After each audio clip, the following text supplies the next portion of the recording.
What's up? This is Dominique Beaumonte, and you are listening to Season with Salt, the podcast.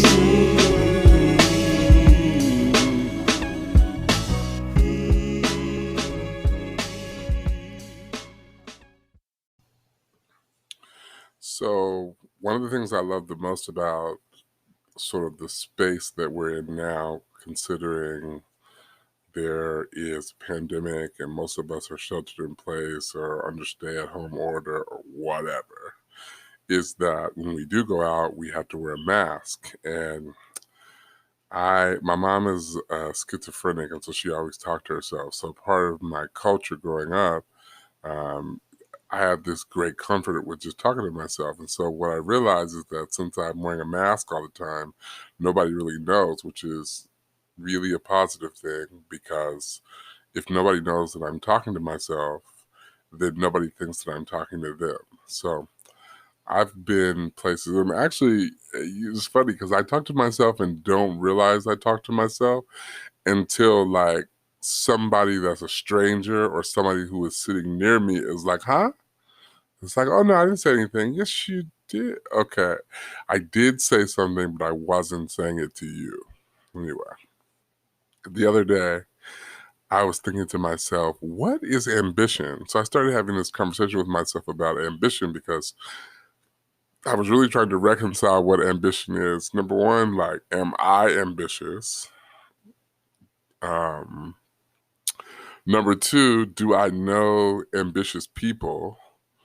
Number three, like, are you born ambitious? Do you become ambitious? Is it something that passes through the bloodline? Is it something that you decide to be? Like, are poor people more ambitious than wealthy people? Like, how does it happen? Like, how does ambition birthed in you? So I was like thinking about that really deeply and realizing that I might not be that ambitious. I might not be ambitious. So I'm thinking about, like, you know what? So a couple of things came to mind. Look it up in the dictionary. What does the dictionary say about ambition? So I looked it up in the Oxford Dictionary, and this is what the Oxford Dictionary says. A strong desire to do or to achieve something, typically requiring determination and hard work. That word typically threw me off, but okay. It also lists desire and determination to achieve success. So I'm like, okay, that's okay. I can see that. I asked some of my people what they thought ambition was, because sometimes you just need help, right? So Erica said a deep desire to achieve something and the dedication to then go after it. Trevor said, I was going to say something like, I'm assuming he's saying what Erica said. He changed it up. The willingness to give everything you have towards something you're passionate about, almost as if you're relentless on accomplishing that goal. Jaylani said having resilience for a primary goal or dream that seems out of reach at times, but you are determined to achieve. Let's see what some of my Facebook friends said. Ray said essentially doing whatever it takes to achieve a goal, drive. Melissa says setting a goal and being diligent in its pursuit. Elder Sylvester said, to someone who is ambitious, that person is one who always strives and does things to go to the next level and is never satisfied for too long. Yeah. So I was just listening to these definitions and I'm like, okay, when I get in the mood to like really attack a problem or to do something, I think I do it in excellence, but I don't feel this sense of ambition because ambitions just seems like, well, first of all, so here's what I had to do, folks. I had to take a step back because I'm going to be honest. Some of the people that I know who are crowned ambitious or called ambitious, I don't always like some of the things that they do or say. And I realized that one of the stigmas of ambition is competition. And I'm not really a competitive person in that way. And so once I was able to kind of peel away this idea of competition from what it means to be ambitious, I was like, okay, well maybe I am ambitious. But I think though that in trying to figure out if it's possible to become more ambitious, and this episode's gonna just be me like having this conversation with 10 different people that you all don't know that are just kind of all in my head, right? All of us. So I might even say something one moment that contradicts something the next. That's not me. That is, I wish I had names for my alter egos, but I don't. So I'm just going to say that I was really struggling with the definition of ambitious. And then it came to me, oh my goodness, I can create my own definition of ambition and then align my own thoughts and way of being to ambition, because ultimately ambition is about a person's independent desire to accomplish a goal or a task, right? That's what essentially people have been saying. So I was thinking, okay, so how do you become ambitious? Do you grow ambition? Um, can ambition be interrupted? Is it more than just being busy? Um, and I started thinking about how, like, one of the reasons why in my reflection around my own ambition, I was troubled because I'm a very busy person. Like, I always have things that are going on in my life, like back to back. Like, I create opportunities to be really entrenched in projects, right? Like, I love a new project, I love a new idea. And sometimes my creativity and my need for a project to stay busy might be perceived as ambitious. However, I'm just using myself as an example so that I'm not coming for anybody else. I also realize that sometimes I'm so knee deep in a project or an activity that I am not fully looking down the road or projecting or thinking about long-term success because I'm really committed. Like, I love making graphics, right? I love graphic design. And sometimes I can take my focus off of completing my Masters of Divinity program in excellence to be making a flyer. Yes, I am moving towards that. Yes, I am completing the program. But at the same time, I'm not sure if I'm walking in true ambition because I am all over the place. Right. And so the first thing that I thought about was there is a difference between being busy and being ambitious. And I think that's really important because sometimes, like, and you've heard the saying, like, folks being like the jack of all trades and the master of none. Sometimes the way that we preach and teach ambition is that you have like a number of different, spoons in the pot, right? Like, it's like you're just doing a lot of different projects. I'm watching so I have this really this kind of like love-hate relationship with television. And I recently got a couple of TVs in the house and figured out how to like stream stuff from my phone to my TV, which is really exciting because it kind of it opened up a new sort of chapter in my life. So I've been watching Love and Marriage Huntsville, and I'm not sure if you're not familiar with that. You don't have to be for the purposes of this discussion, but there is a person on there named Melody Holt. Melody is married to her husband, or I think they're married. They might not be married this season, so I don't know. She was at least married to her husband, Martell.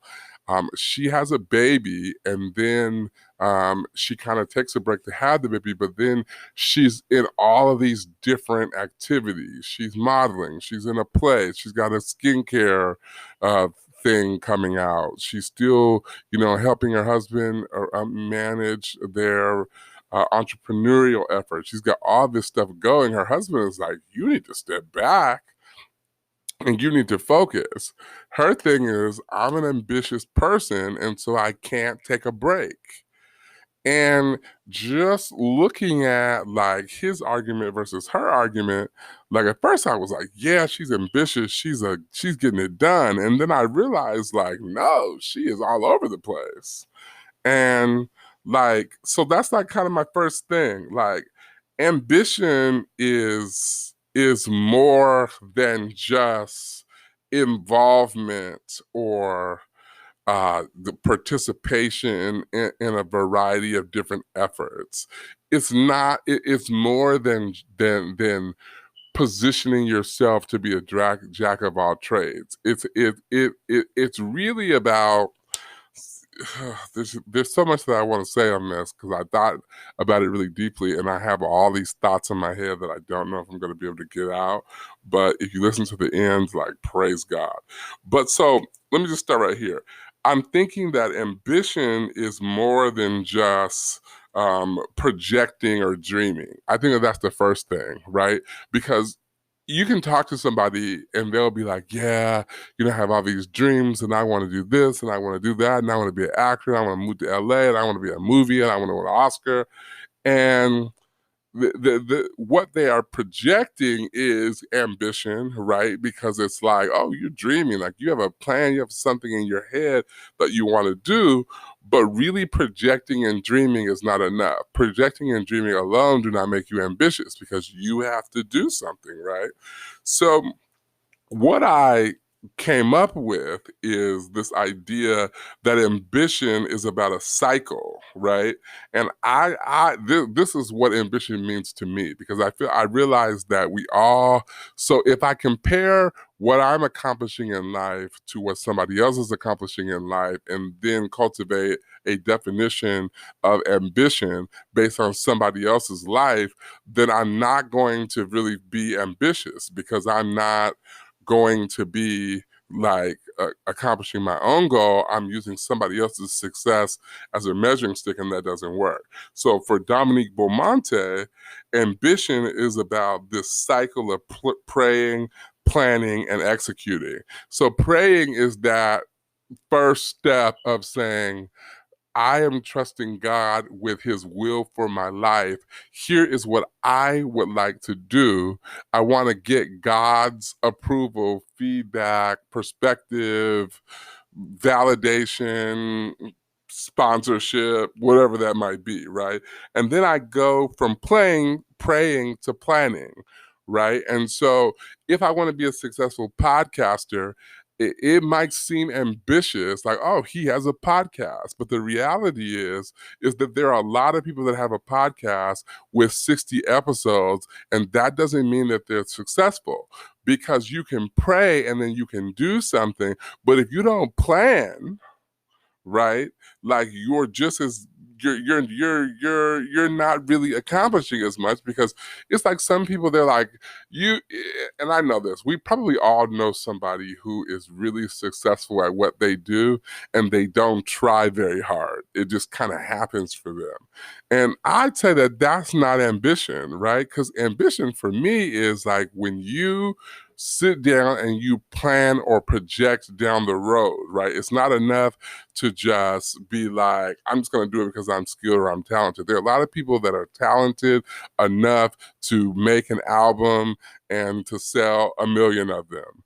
But the reality is being able to sing is not enough. You have to position yourself. You have to practice. You have to pay for studio time, which means you have to make the resources to do that, which means you have to know the best studio, which means you have to have songs written and tracks produced. There's all these things that you have to do in order to maximize your ability. And so planning is crucial, right? It's when I see people who are like, I'm this and I'm that because I'm doing this and I'm really ambitious, but they're not in this process of planning, I start thinking like, okay, and I already said that, with regard to execution, that dreaming is not enough, right? Wanting to do something is not enough. Like, just because you want to do something doesn't make you ambitious. I'm saying that what makes you ambitious is when you prayed about it and you plan, and then through prayer and planning you execute, right? Um, I also and I've already kind of said this, but I have these in my notes, that ambition is more than competition. Sometimes, like, and I'll say this for myself, um, as an ambitious person, notice I'm referring to myself as ambitious now that I have identified for myself what the word means. I um, identify as somebody that is ambitious, and a part of my ambition is that I am not in competition with other people as much as I am in competition with myself. I will say that my primary competition is not other people. My primary competition is myself, right? I'm working against myself and I'm working for myself. What I mean by that is that one of the enemies of ambition is laziness, right? Like, I can emulate what I see somebody else doing successfully, if I want to, and then I might find some level of success in doing that. But before even I get to that point, I have to have the will to do what it is that I want to do. It starts with the will. So that means that if I'm going to accomplish anything, the first thing that I have to do, even before I check out what you're doing, I have to get out of bed. Right? I got to get in the shower, brush my teeth. I have to leave the house, right? I have to pay my phone bill so that I can stay connected to the people that I need to stay connected to in order for my vision to come to play. So I'm not just my own competition, but I'm also potentially my worst critic, my worst foe, in that if I do not establish the will to do something, I will not get it done. Right. And so I'm saying, right, that one of the primary enemies of ambition is ourselves. It is ourselves, availing ourselves to be and do, right? And so not just dream, but to avail ourselves to be and do. And that can be very difficult, right? Like, sometimes it's very difficult to push yourself to be innovative and to think outside of the box, because it's hard to just wake up and do that.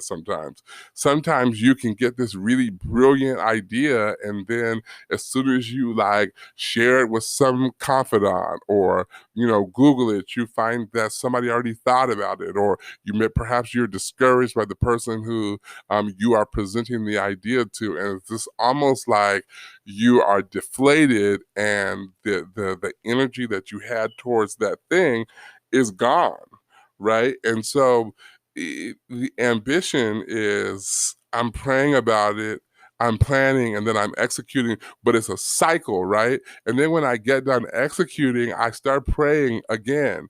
And as I am praying, I am planning. And as I am planning, I am executing. And as I'm executing, I am praying.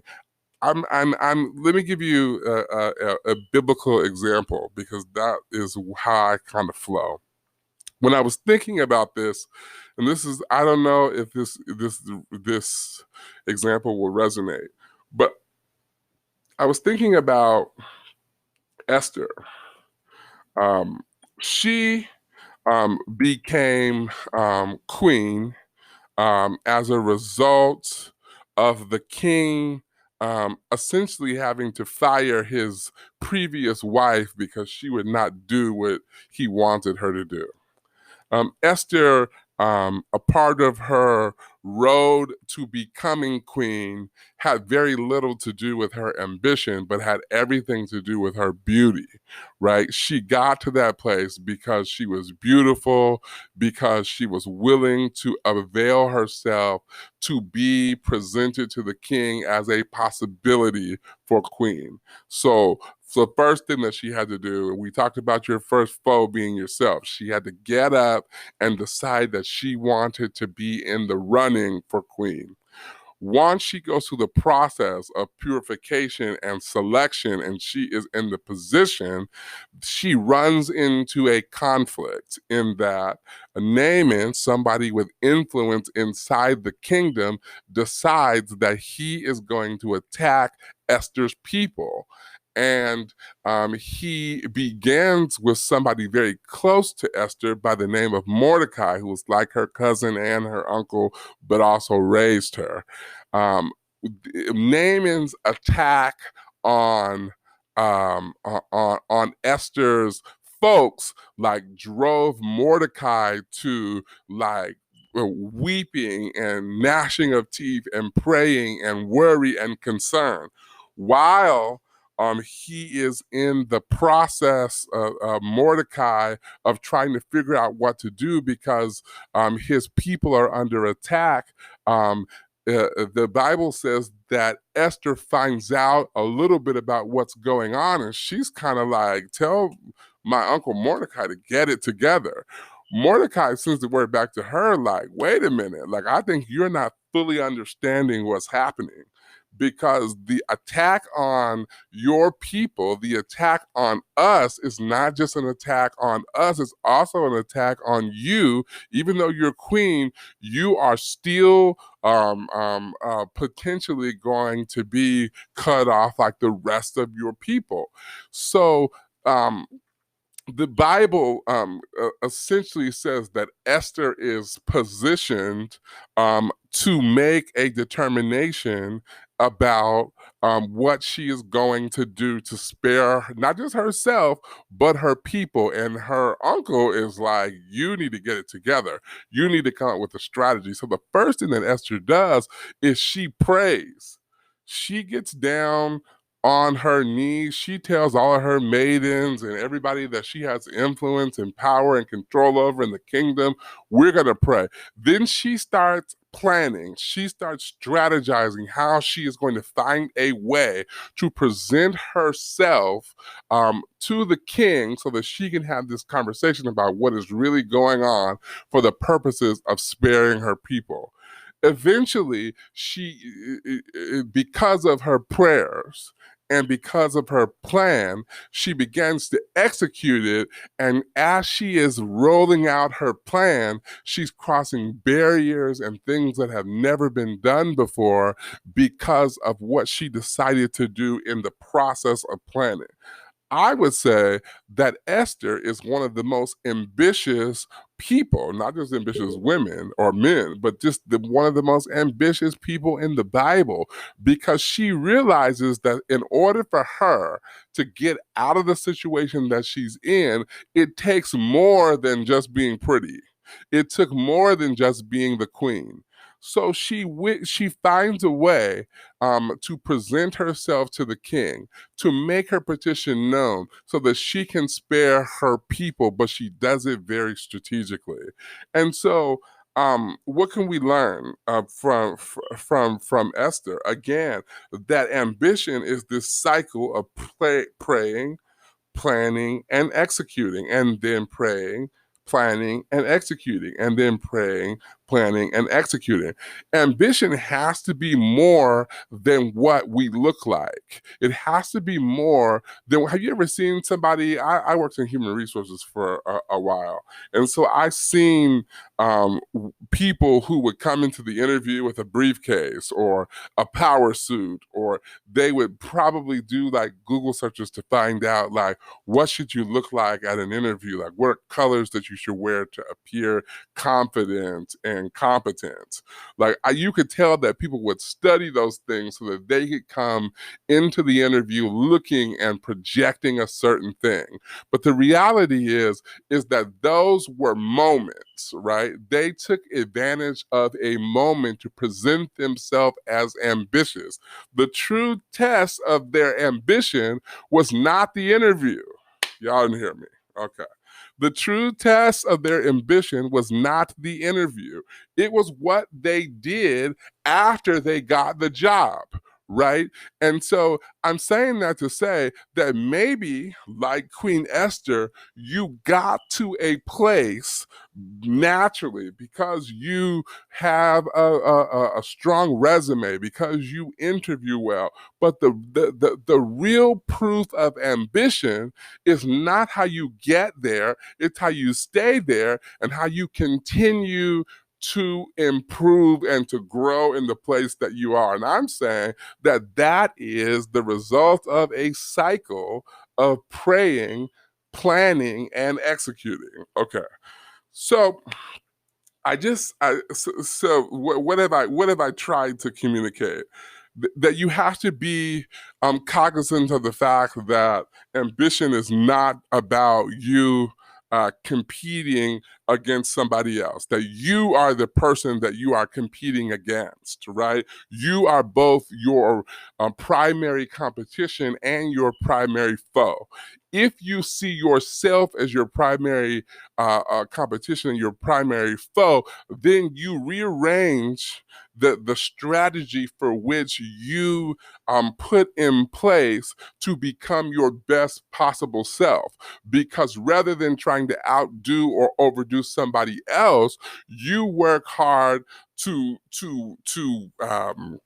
capitalize or to improve upon deficits in your own life, right? So if I, rather than trying to one up another business person, I try to one up in an area for which I know I have a deficit. So I am not good with administrative stuff, right? I really struggle with paperwork and and stuff like that. I just don't like paperwork. And so rather than trying to find a system that is better than somebody else who loves paperwork, it would behoove me to work to find out, why don't I like paperwork? How have I gotten in this place where paperwork is not my strong point? And how do I work around and through that so that I do not continue to be my own foe in this particular area? And so it's not just about competition. It's about realizing what you are good at and what you are not good at, and then working on yourself, right? Working on your own brand so that you do not get in the way. So ambition is vision and then focus. Ambition is vision and then focus, right? So first, you cannot focus on something if you are looking 5 or 6 different ways, right? And so once you put your eyes on what you are focusing on, then that is you seeing it and remaining. You keep your eyes on it. So everything that you do when you are focused on an object is in alignment with accomplishing what you are focused on, right? So if I'm focused on running a marathon, then what I eat matters. If I'm focused on running a marathon, then I first got to figure out how to run a mile. If I'm focused on running a marathon, I've got to figure out, what foods do I eat that get in the way of my potential to progress in this area. I literally think that sometimes what we do is, the first thing is we look at, like, okay, who's the best marathon runner, and let me look up their time so that I can beat their time. We start thinking about the competition and how and what we need to do to like be better than the competition before we start thinking about ourselves. So if I'm gonna run a marathon, the first thing that I have to do is look at my life. Where am I disciplined, and what areas am I disciplined in, and what areas are I not disciplined in, and what adjustments do I need to make? Because I can't run a marathon in March if I'm unwilling to practice in January, right? So what people do is they're like, oh, I'm so ambitious, I'm going to be running a marathon in March, and you're like, oh, that's really cool. Like, wow, I can't believe you're doing that. That's really cool. So we're like, yeah, I'm going to run a marathon. But the marathon does not actually start in March. The marathon starts the moment that you decide that you want to participate in it.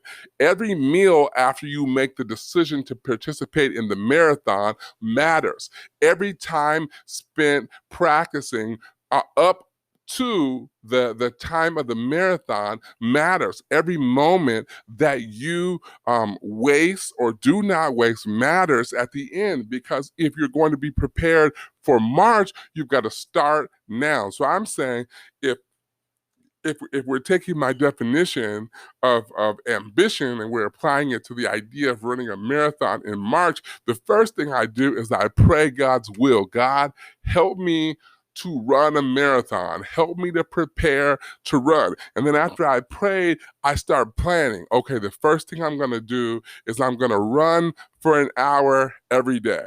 Then I'm going to call a friend who has ran a marathon before and do an informational interview with them, ask them what they think. Then I'm going to see a nutritionist. Then I'm going to ask some friends if they want to join me. And then I'm going to get on my Peloton bike and I'm going to exercise. Then I'm going to follow some folks who run marathons on Instagram, and I'm going to join a marathon running group on Facebook.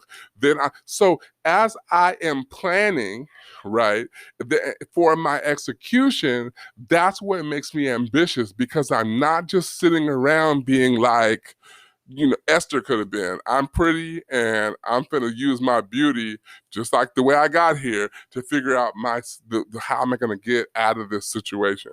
And so ambition has to be more than just having a goal or being able to see. It really requires focus. Seeing who you want to be or seeing where you want to be is not enough. It's not enough. Your focus has to be such that every day you are progressing. That's why I asked myself whether I was ambitious or not, because I was trying to figure out, what am I focusing on and how do I get there if I'm regularly rerouted by trivial things, right? And so I'm reminded of a friend of mine, John Taylor. He was the Alpha president of the chapter for which I had the privilege of serving as president for 6 or 7 years. And he used to talk about this idea of intentional congruence. And I can't remember what book he got it from. I found it and unfound it, but what he would preach about intentional congruence really, really blessed me. And it's something that I have carried with me since the idea was introduced to me. Intentional congruence is when I have a vision and everything that I do aligns with reaching that vision. This is what I've been talking about essentially the whole time, right? Like, if I'm going to run a marathon, then I do what marathon runners do. Right? And so intentional congruence is, not only do I do what marathon runners do, I stop doing what marathon runners do not do. Right?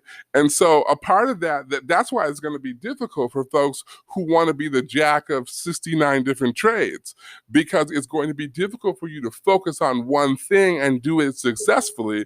Martell told Melody that she was the jack of 100 trades and she wasn't 100% at anything. You can't be 100% at one thing if you are doing 100 things, right? And so focus is a big part of that, right? So intentional congruence says, once I decide what my vision is and I focus on it, everything that I do up onto that points towards who I want to be and where I'm going, right? And so if I'm reading 99 books, but I decide that I want to be the best possible preacher, some books that do not lead to me being the best possible preacher, I've got to drop that. I got to close that book. I got to put it to the side, and I got to find the book that leads to perfection or increases my ability to be a better preacher.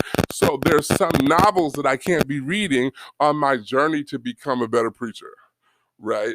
And so one of the things that I realized, to be frank with you, around being a better preacher, aside from living righteously and studying, is positioning myself to speak and to become confident with my own voice. So rather than making a podcast about what's going on the Real Housewives of Atlanta, I make something that is inspirational, that positions me to take what I am reading and studying and meditating and praying on, and I bring it to my podcast, and then I share it there. Listen, I don't know how many people are going to listen to this podcast, but what I do know is that I prepared, I prayed, and now I'm executing, and then I'm just going to keep doing that over and over again.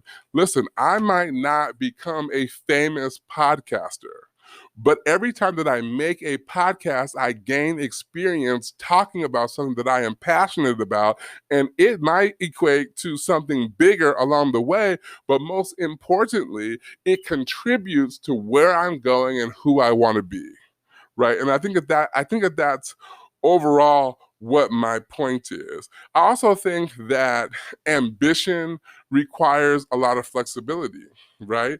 You don't. I was thinking about, like, the successful business owner. The successful business owner, especially if you look at it in the context of what 2019 was, and then what 2020 was, and then now what 2021 is, right? Like, a successful business owner, first of all, let me just draw a picture for you what I think an unsuccessful business owner is. That's somebody who was having who was owning a successful business in 2019, and then in 2020, when the pandemic hit, they didn't know how to make adjustments to become a different kind of company to fit and meet the needs of their clientele, right? On the other hand, you had people who found a way. They took advantage of grants and loans to perfect their business. They made adjustments to their services so that even if their primary service was not something that met the needs of clients during the pandemic, they found other ways to meet needs for their clientele to increase or to drive revenue, right? And so you have to be willing to be flexible. If I become efficient in one way of preaching and teaching, and then the tide changes, now I'm not saying that the word of God changes, but I'm saying that the way that people like to hear things changes, it's not really wise for me to continue doing it the old way. Right. And so it behooves, you cannot claim to be ambitious if you do not avail yourself to be a person who makes adjustments as necessary. So ambition requires a lot of flexibility, right? And so as you are praying, then you, especially when you are when this is a faith walk, your business or whatever it is that you're endeavoring to do is a faith walk, when you pray and you avail yourself to God's will, you are actually opening your heart to flexibility, right? Because without God in the scenario, you can just say, well, here's the 16 things that I'm going to do. I've been doing it this way. But when you pray, you're saying, Lord, however you want to do it, I'm open to it, and I will do what you lead me to do, whether it's my business or my job or my podcast or my message or whatever it might be. So prayer should open up your heart to innovation and new ways of thinking and doing things. Then you plan. Sometimes I prayed about things and not really knowing what God wanted me to do, but the more I planned, the more the Lord began to open up things for me that made more sense with regard to my execution. So by the time that I got to the stage of execution, the Lord had already opened up my mind and my understanding and exposed me to new things that I could do in order to be successful. So I say all that to say that everybody has to find their own definition for ambition. Everybody has the capacity and the potential to be ambitious. The thing that gets in our way when it comes to ambition is ourselves. It is comparison. It is trying to be other people. It is not focusing on the goal. It is being lazy. It is not doing, right, all the things that you need to do. So I'm just saying, ambitious people are people who pray. They are people who then plan. And then they are people who then practice what they plan. They execute accordingly, and then they do that cycle all over again. And the more you do it, the better you get at it, and the more you learn to trust God because you've availed yourself and opened your heart and your mind for Him to do what He's going to do, and then He blesses you. Just like He blessed Esther when she decided to pray and then plan and then execute. Every step of the way, God gave her favor because she trusted Him to lead and guide her. Okay? That's ambition.